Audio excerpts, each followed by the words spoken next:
no one under 17 admitted. Oh, that makes me want to see it. Our guest today is an actor who's appeared in a number of films that could be described as cult classics, none more so than 1970's Beyond the Valley of the Dolls, where he starred as Ronnie Z-Man Barzell, the self-professed teen tycoon of rock who threw the swingingest parties in Malibu. Mr. John LaZar, welcome to the show. Thank you, Ghosty. It's a pleasure to be with you. I have to ask... I even mean that. I have to ask as I've... Cut! No, it was all good. No print. Keep rolling. Oh, it is? Okay. Yeah. I was I'm in your hands, man. I was going to ask, as I was looking through your CV, as they say, as a youngster, were you someone who had an interest in the theater, or did someone recognize something in you and put the bug in your head? I caught the bug, so to speak, I would say around 5 or 6 years old. My mother took me to Lord Olivier's Hamlet around the time I was around 5, and I really think I picked the bug up then because I loved the fencing at the end. Right. And not to do a Madame Arcadi with the crystal ball, but Sir Larry and I have the same birthday. What can I tell you? I didn't pick up my classical chops until the Summer of Love, when I was 21, and I was the youngest company member with the American Conservatory Theater in San Francisco. And the director there had studied with Olivier.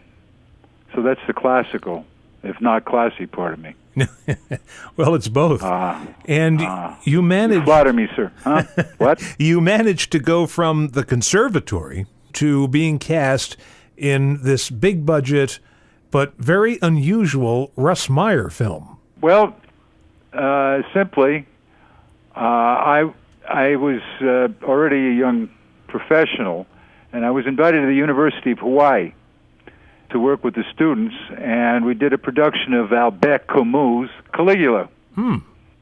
And a casting agent, wonderful man, Phil Benjamin, was in Honolulu scouting locations for Tora Tora Tora. And I had auditioned the first season for Gibim Brada, Bukum Dano, Hawaii 5-0. Right. And they said, you better see this kid's act. He did. It was closing night. He came backstage. He introduced himself. And only having half a brain, I thought it was a joke. I thought the director was putting somebody up to it. And I said, yeah, sure. He said, no, son. I'm really casting from 20th Century Fox. So a year later, I walked into the casting office, and there was Russ Meyer. And he basically said, if he can speak, he has the part. So they liked my look, and so they handed me a side, which is 5 pages. Right. And it happened to be the Vorpal Blade Goes Snickersnack. The Vorpal Blade Goes Snickersnack! Ah, yes, jungle lad. Meet my friend Excalibur, mightiest sword of all time. Fought by Woden, the god of time, legendary blade of King Arthur, hurled into the lake, it sprang forth again, all shining and pure. And now it is wielded by she who will eclipse all their deeds, Arthur, Lancelot, and even mighty Coeur de Lion, Superwoman! I had no idea what any of this meant. I asked Russ, he said, is there anything you want to tell me? He says, no, just do it. And I received the part, and was I being too long-winded? No, not at all. I have to wonder, I was trying to do a minimalist, thing with you, but all right, forget it. Forget it. Okay. What else do you want to know? I have to wonder, Russ Meyer has a reputation, or had a reputation, for being a very idiosyncratic director. I mean, was the atmosphere on the set, was it very professional? Was it a little loose? Totally. We had Fred Conenkamp Jr. shooting it, the cinematographer. He had just finished shooting Patton. Wow. Remember that little film? Yeah. Okay. We had the whole studio behind us with Richard Zanuck. It was A all the way. I was spoiled my first film. And it's a counterculture classic written by the famous Roger Ebert. Yeah. No, yes. Critic-proof in a way. And and he, I don't think, was part of that counterculture movement. I don't know if he was maybe... Well, part of it as a participant, you're right. But he's, let's see, 4, 5, 6. He was only 27. Okay. I thought he wrote magnificent dialogue for me. Well, certainly. I mean, it's very memorable dialogue, but I yes, and I had to memorize it. Right. My God, what am I doing? The Catskills? I apologize, Ghosty. No, hang up. Let's do this again. All right. This is how all of my. All right. What did you want to know? Why are you interrupting me? So I was going to say that there were so many dynamic personalities in that film. Yeah, I'm with you. Right. That I don't want to say that it Stan Ross, mayonnaise. I mean, how can you top that?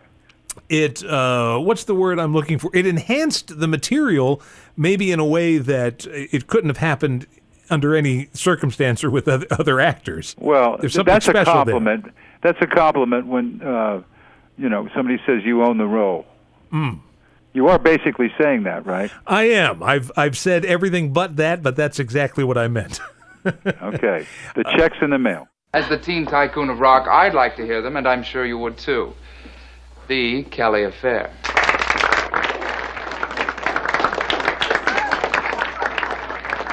Come on, Pet. I'd like to strap you on sometime.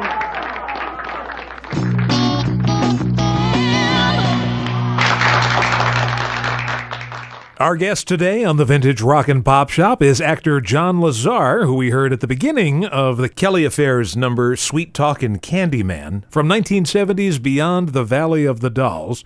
And when you were filming this movie for Fox, you did most of this on the lot, right? Yeah, for most of it, yeah. Okay. Big sound stages.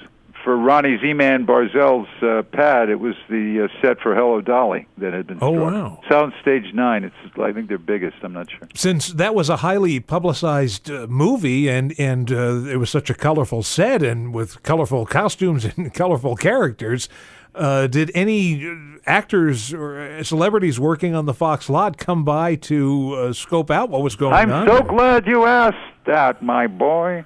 It was a closed set. That and Myra Breckenridge was being filmed with Mae West. Wow.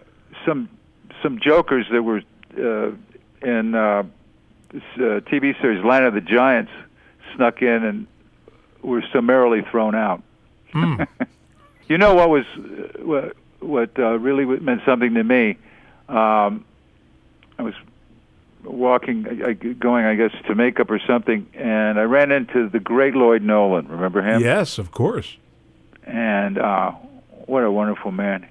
He could tell I was new, and he says, "How's it going, son?" And that meant so much to me. Yeah. Really did. Can I tell you a similar story? Yeah. In a way, as a voice actor, I was sitting in the cafeteria of a recording studio, and seated at the next table was Jason Robards. He was doing I guess he was narrating something about the Civil War or something along those lines. And that was kind of meaningful to me, even though I really didn't have much interaction other than hello. Yeah. I was just I understand. stunned, that I was even in the same... I thought to myself, this is going to sound crazy.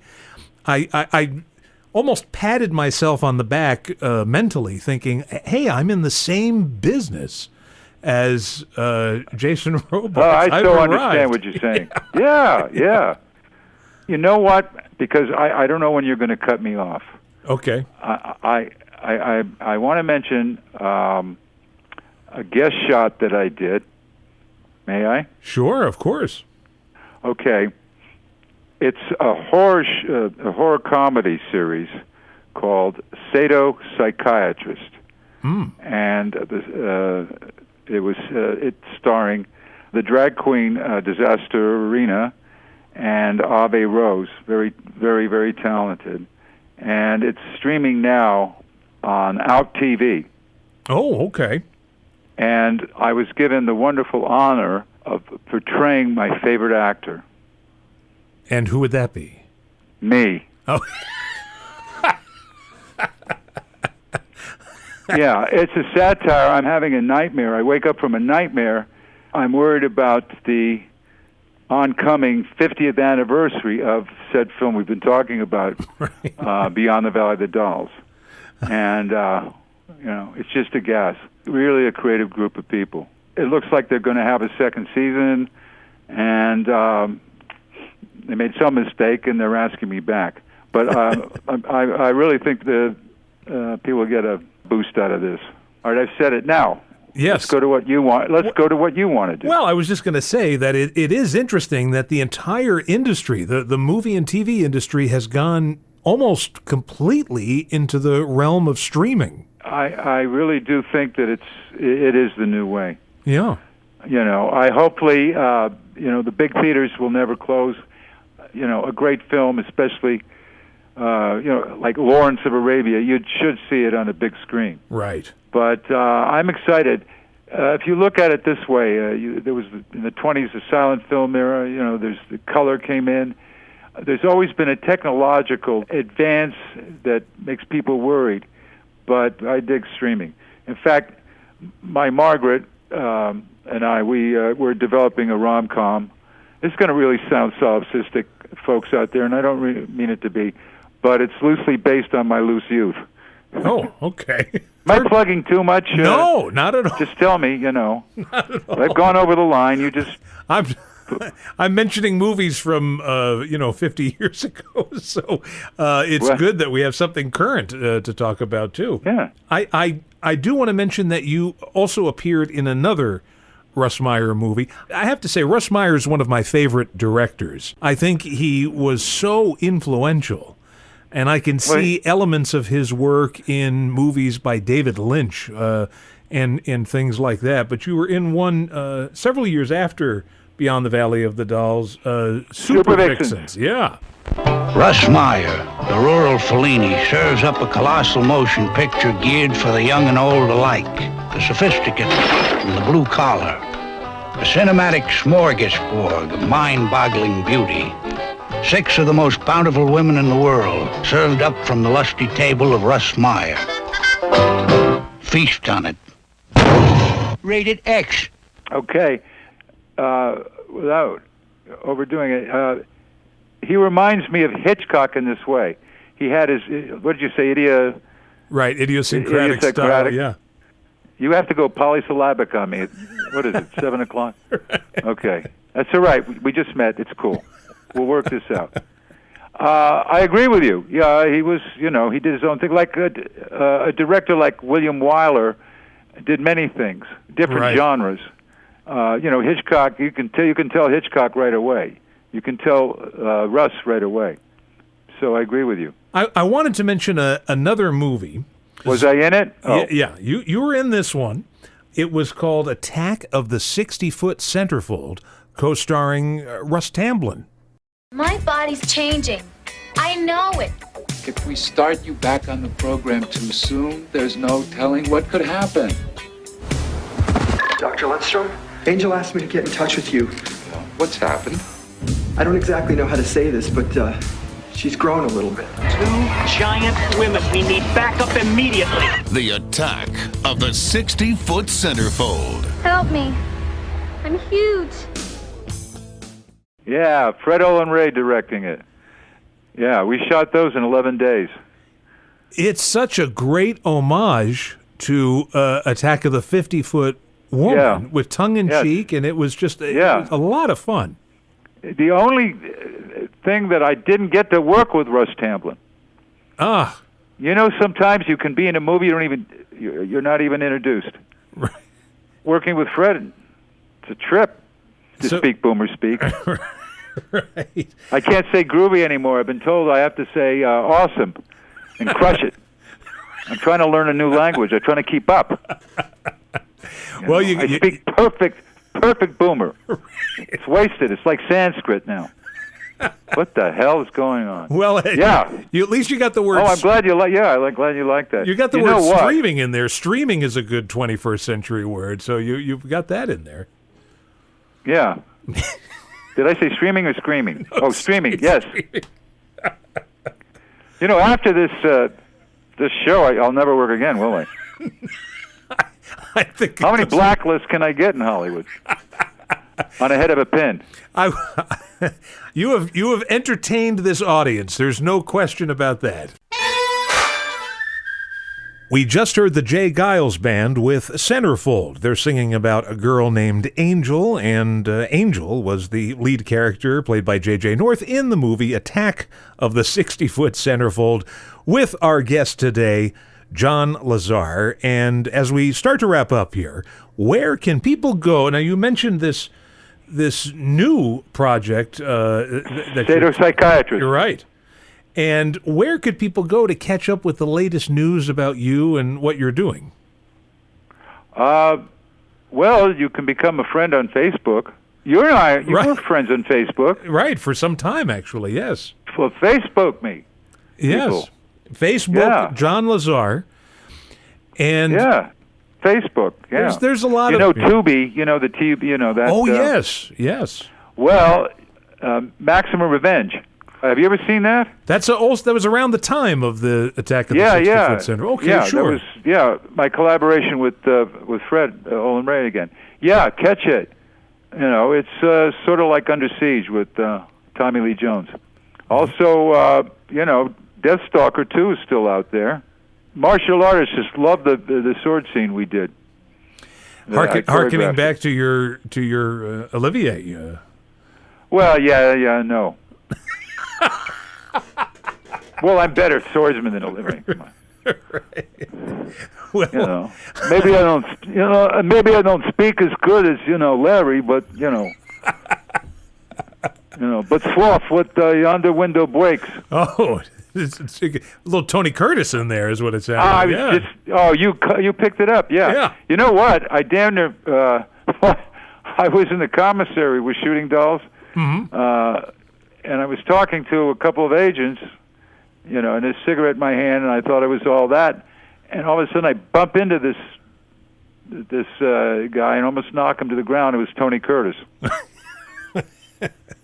And it was really funny. It was funny that while I was still shooting that film, I had to go up to the front office or something, some problem with my paycheck or something. And I get in the elevator with Janet Leigh and Ida Lupino. Wow. Traveling short distances with the greats. Doesn't get much better than that. Maybe if Tony had been in the elevator, too. It was getting crowded, as it were. Yeah, that's right. Maybe there were know what I mean? People in there. Sure. Yeah, it was an old elevator, I think it went back to Daryl Zanuck. Wow. I wonder if it was a secret elevator. Did I walk in the wrong elevator? It's been a pleasure speaking with you. This has been a lot of fun. Yeah, it has, hasn't it? Yeah, it has. Well, no, it has. What did I say to that? No? What the hell? My career rep? Are we back in my career again? Where I'm playing myself on a series and what was the name of that? Co-writing a movie about myself, and we know now what people are going to think. What was the name of that series again? We lost it there. What was the name of that? Sado, as in sadistic. Sado Psychiatrist. Right, and that's on. I think you said Out TV, right? Out TV. It's streaming. Streaming right now, John LaZar in Sado Psychiatrist. I could give you more, but you cut me off. That's true. I could sit here all night and plug. Thanks so much for being on the show. My pleasure. Thank you for having me. And we'll be looking forward to Sado Psychiatrist on Out TV. And you have a great rest of your day, sir. You too, sir.